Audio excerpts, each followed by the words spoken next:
Assalamu alaikum mtazamaji wa Gumzo pote pale ulipo, karibu tena kwenye wasaa wetu wa Gumzo. Hili ni Gumzo juu ya maridhiano ya Zanzibari. Na leo kama ilivyokuwa mara ya mwisho tulipokutana hapa kwenye Gumzo, hatakuwa na majadiliano ya moja kwa moja baina yangu mimi hapa na mgeni ambaye nitakuwa naye au ninakuwa naye. Hapana.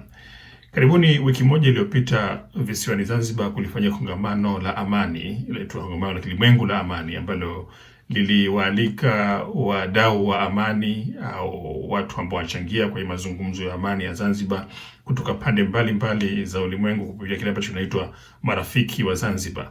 Na katika mkutano huu ambao mahususi kabisa unazungumzia kuhusu maridhiano ya Zanzibari na hali ilivyokuwa katika uchaguzi, waalikwa pia rais wa Zanzibar na makamu wake wawili, kwa maana makamu wa kwanza wa rais wa Zanzibar na makamu wake wa pili, na pia walialikwa mabalozi wa nchi rafiki kwa Tanzania. Mimi leo hapa ninachotaka kufanya ni kuwawekeeni hotuba za mabalozi watatu ambao walikuwepo walizungumza katika mkutano huo, na naziweka kwa sababu ninaamini kwamba walizungumza ule ukweli ambao unatakiwa usemwe kuhusu maridhiano. Na kusudia kusema kwamba ni ule ukweli ambao unaangazia tatizo lililopo au lililokuwepo, namna ya kutibu tatizo hili na pia namna ya kusonga mbele. Kwenye Uislamu watu tunaita taubatan nasuha, toba ya kweli. Toba ya kweli ile ambayo inaangalia mwenye kutubu anakiri makosa ambayo ameyafanya, anayatamka wazi makosa yake, lakini pia kufanya hivyo anajaribu kutibu majeraha ya nyuma na pia kusonga mbele wa kutokurejea tena yale ambayo amefanya huko nyuma. Naamini hiki ndicho ambacho haswa kinahitajia kufanyika panapohusika maridhiano ya kweli ya Wazanzibari, na hiki ndicho ambacho mabalozi hawa walikuwa na uthubutu au ukisema ambacho haikusemwa na wengi katika mkutano wenyewe. Kwa hivyo nawekeni hotuba za balozi hawa watatu. Balozi wa Norway nchini Tanzania, Bibi Elizabeth Jacobson, ndiye ambaye ataanza, na nimejaribu kuweka pia na tafsiri ya Kiswahili yale ambayo ameyazungumza, maana yake walizungumza kwa lugha ya Kiingereza, na nilikuwa nadhani kwamba labda kuna wengine wetu wengi ambao wamepitwa pengine na kile ambacho wamekizungumza, na nikaweka tafsiri yake ili tuweze kukisikia kwa pamoja na tukisome kwa pamoja ambacho wamekizungumza. Halafu pia atafuatia balozi wa Uswisi nchini Tanzania, Bwana Dier Chaso, na kisha balozi wa hii nchi leo Ujerumani ambaye anayewakilisha nchi yake nchini Tanzania, Bi Regine Hess, ambao kwa pamoja wote wanazungumzia kuhusu maridhiano na amani, lakini katika njia ambayo naamini ni njia ukweli zaidi. Basi tuwasikilize hapa, na hii ndio gumzo letu leo katika maridhiano ya Wazanzibari.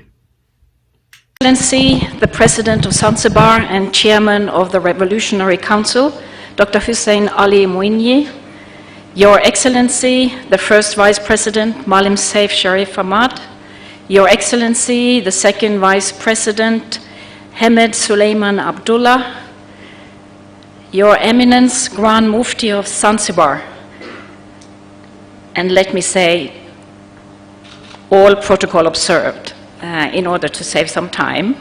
Salam alaikum. Your Excellency, the President, I would like to start by congratulating you with your position as the new President of Zanzibar and the Chairman of the Revolutionary Council, and with the establishment of the Government of National Unity. Hongera sana. I would also like to commend ACT Vasalendo and its national chairman, Maalim Seif, for taking the bold step to join the Government of National Unity. Hongera sana pia. Norway has a long history of friendship and cooperation with the people of Zanzibar.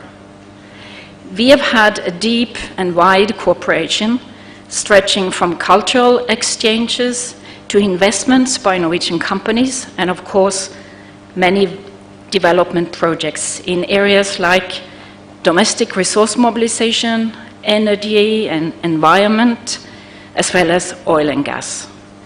One example of our support for the electrification is, for instance, that Norway financed the deep water electricity cable that today brings electricity to Pemba. ladies and gentlemen, but our relationship goes beyond this. Norway has a legacy of working for peace and reconciliation in many places, including in Zanzibar. We were involved in the process leading up to the establishment of the first government of national unity in 2010. From our engagement in peace processes in many parts of the world, we have learned that to establish sustainable peace, which is the topic for this conference, we have to establish a solid foundation. And this foundation has to include 4 important building blocks, and I will take you through these 4 steps. First one, which has been mentioned already, is about inclusive and people-centered processes. Inclusive processes will strengthen the credibility and legitimacy of peace agreements. Inclusive processes often add another level of complexity, but at the same time, they increase the probability that the peace agreements will be implemented. In other words, inclusive processes and leaving no one behind, as was mentioned earlier, can help prepare the ground for lasting and sustainable peace. In line with this, I would like to stress that Norway strongly believes that inclusion of women in the peace processes is important to ensure ownership and the successful implementation of future peace accords. We must draw on the resources of the whole society, men and women, young and old, in order to correctly identify and heal all the wounds after a conflict. Women must take part in political decision-making and all parts of the development of the society. Secondly, there is a strong link between peace and sustainable development.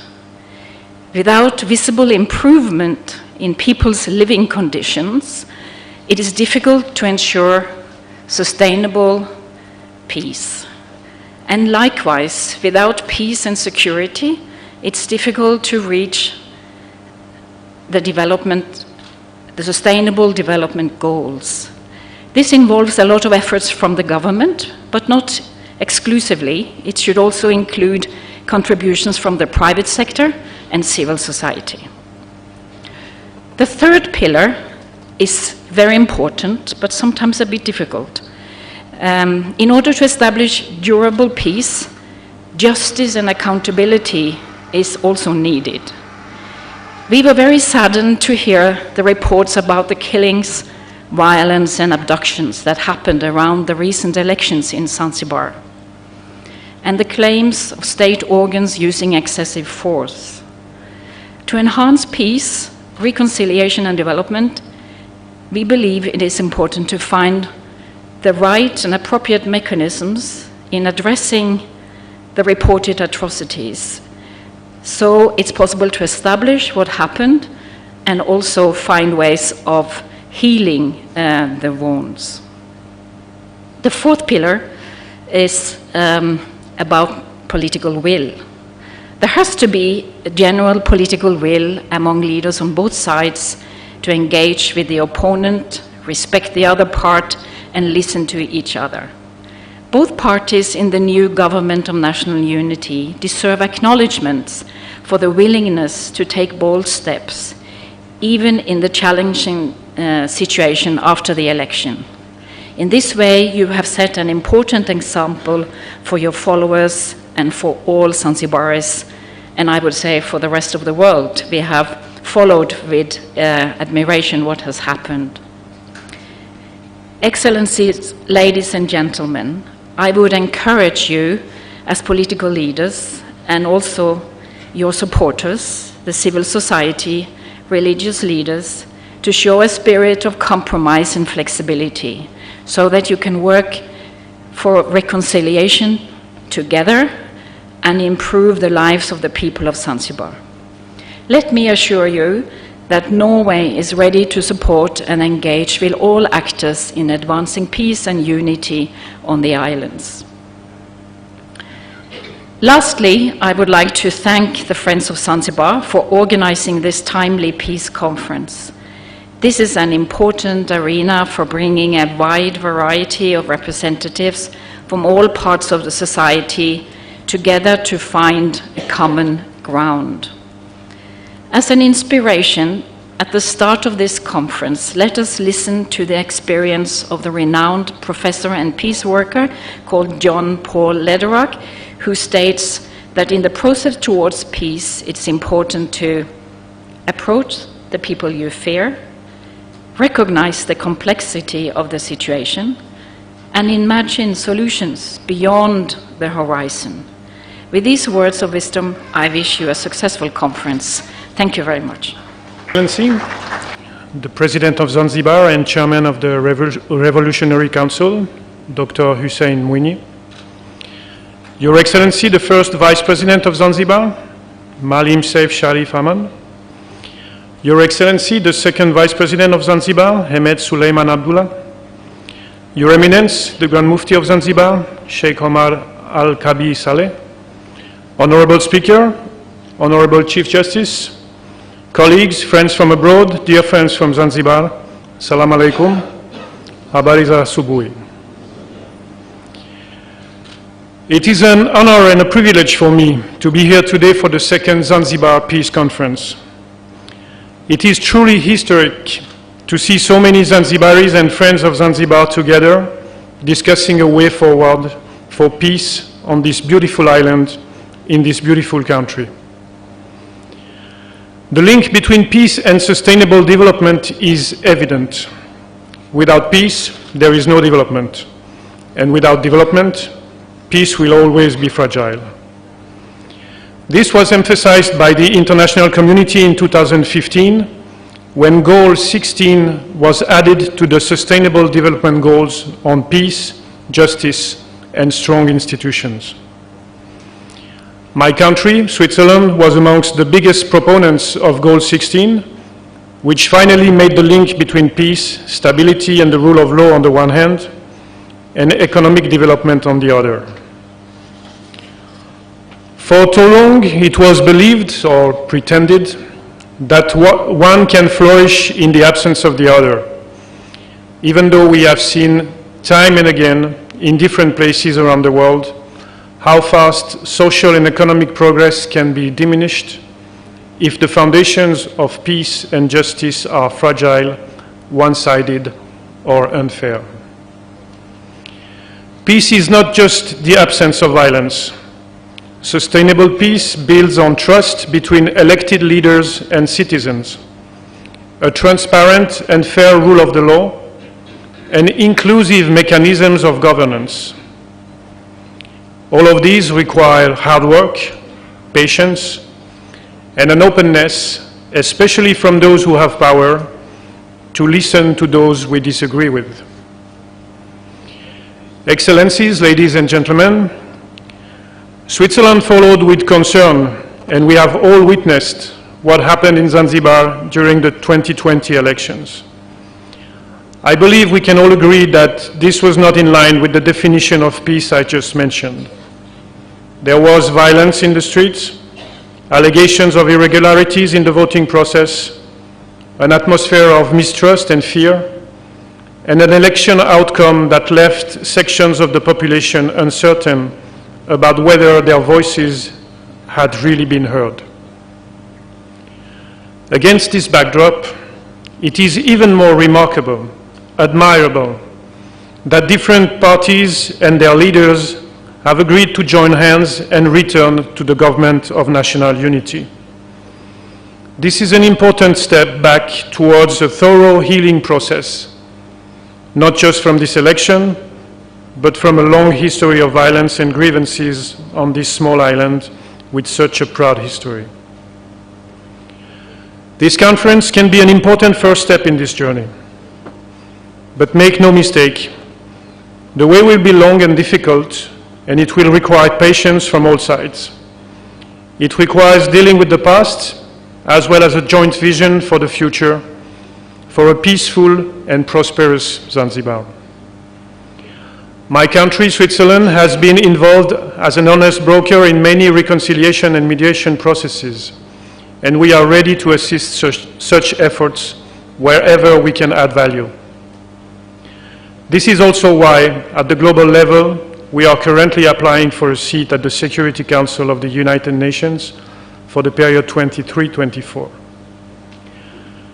Here in Tanzania, and in Zanzibar in particular, we have been proud partners of Friends of Zanzibar, the organization behind this remarkable conference. And we have supported key activities, such as training for peace journalism by experts from the renowned Cordoba Peace Institute in Geneva, as we heard before. We remain committed to stay engaged. But of course, this process has to be led by Zanzibaris and carried out by Zanzibaris. Only when buy-in for peace is truly anchored with the people, especially the many young people that live and work on this island, is there a chance for it to be sustainable. So to all the Zanzibari leaders in this room, we congratulate you for taking this first step, and we wish you strength, endurance, and patience on the long journey ahead. You owe it, we owe it, to future generations to invest in peace, in a peace that is sustainable, for there to be development that will be sustainable. Nina imani kuwa tutafika, nawatakia kila laheri kwenye safari hii ya kihistoria. Salam alaikum. I was very impressed by the gentleman over there in the corner, coming from the neighboring countries of Tanzania, how they all master Kiswahili. So I decided to make a little effort myself. Mheshimiwa Rais wa Serikali ya Mapinduzi ya Zanzibar. Mheshimiwa Makamu wa Kwanza wa Rais wa Zanzibar. Mheshimiwa Makama wa Pili na Rais wa Zanzibar. Marafiki wa Zanzibar, waheshimiwa mabibi na mabwana, ifitaki imezingatiwa. Habari ya asubuhi, habari ya kazi, habari ya watoto, habari ya amani. I know that last habari ya amani is not really part of traditional greetings, but is this not the question why we are here? How is peace doing in Zanzibar? Is Zanzibar a place where people enjoy peace and can live according to their beliefs, opinions, and their potentials? And I think we all agree, and it has been mentioned by others before, that the honest answer to habari ya amani right now is not safi, nzuri sana, hamna shida. But the good thing is that this was understood, and the whole government came here, all of you came here together, and that we decided we want to work on it. And again, I want to commend the gentleman over there in the corner to have traveled to Zanzibar in these times. COVID makes traveling very cumbersome, and some of them might even risk to quarantine when they go back home. So I really commend them. It shows the commitment towards the cause, peace in Zanzibar. I think we all have a vision, and we have to make it happen. So I must say I'm very honored to be here together with you and representing Germany. And I'm very proud that the Friends of Zanzibar put this important conference together. When they approached us whether we want to help them, we understood that this was really important for Zanzibar and the future, and decided to finance. But why us, Germany? I think you understand that us, we have been there. Peace and unity weren't doing well at times in Germany, and not just once. World War I, World War II. After the World War, Germany was divided in East and West. But fortunately, through a peaceful revolution, the Berlin Wall was brought down, the Iron Curtain fell. But then to become a strong united nation, it needed a lot of dialogue, it needed a lot of solidarity, a lot of political will to get where we are today. And one important lesson is that it is important to look ahead and have a common vision. What it is very important to look backwards, reconcile, to create peace. So I must say I recommend Rais from ICCM and ACT Wazalando for the success of forming the government of national unity, because this is the clear sign that political will is there to go ahead together. And I congratulate especially the president of Zanzibar, who said that his belief is Zanzibar is bigger than an individual. Zanzibar ni kubwa kuliko mtu moja moja. I think that is incredibly important to build and develop Zanzibar together. And of course I extend my congratulations to the first Vice President who have accepted to work together. Germany has a history of coalition governments, and there's always a junior partner who hesitates. Am I part of this or not? Can I clearly contribute, or will I be overshadowed?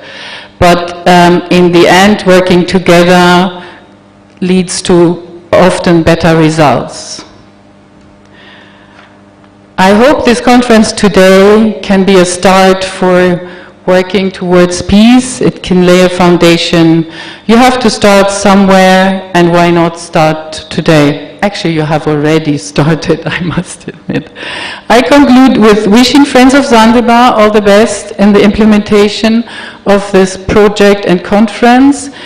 And I hope to witness in the not so distant future a truly unified and solid Zanzibar, so that in the future, if somebody says habari ya amani, that everybody can say safi, asante sana.